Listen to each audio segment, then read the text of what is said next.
பயிற்சி மருத்துவர் மூவர் ஒரு குளக்கரையில் மாலை வேளையிலே ஓய்வாக அமர்ந்து பேசிக் கொண்டிருந்தனர்.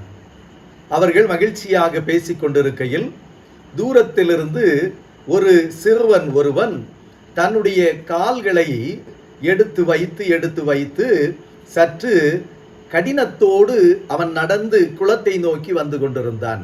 முதலாவது மருத்துவர் சொன்னார், அவனுடைய கணுக்கால் விலகி இருக்கிறது, எனவே தான் இவன் அப்படி வருகிறான் என்று சொல்லி.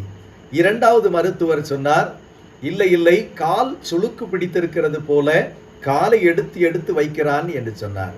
மூன்றாவது மருத்துவர் சொன்னார், இல்லை கால்களின் நகங்களிலே நகைச்சுற்றி இருக்கிறது, எனவே அவன் அப்படி நடந்து வருகிறார் என்று சொல்லி மூவரும் ஒருவருக்கொருவர் விவாதித்துக் கொண்டனர்.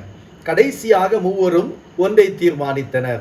இதை அந்த சிறுவனிடத்திலே கேட்டு விடுவோம் என்று சொல்லி தீர்மானித்து அந்த சிறுவனை அழைத்து, ஏன் நீ காலை இழுத்து வைத்து வருகிறாய் என்று சொல்லி சிறுவனிடத்திலே கேட்டனர். அதற்கு அவன் சொன்னான், நான் நடந்து வருகின்ற போது வழியிலே கிடந்த மாட்டு சாணியை மிதித்து விட்டேன், எனவே காலை இழுத்து வைத்து வருகிறேன், குளத்தின் தண்ணீரிலே என்னுடைய கால்களை கழுவ வேண்டும் என்று சொன்னார்.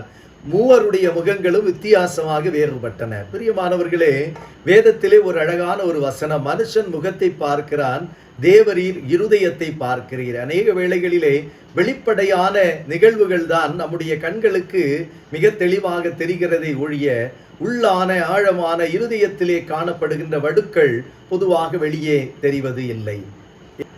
எனவே இந்த திருவசனத்தை புரிந்து கொள்ளுவோம், ஆண்டவருக்குள்ளாக விசுவாசத்தோடு வாழுவோம். கர்த்தர் நம்மை ஆசீர்வதித்து வழி நடத்துவாராக. ஆமென். God bless you.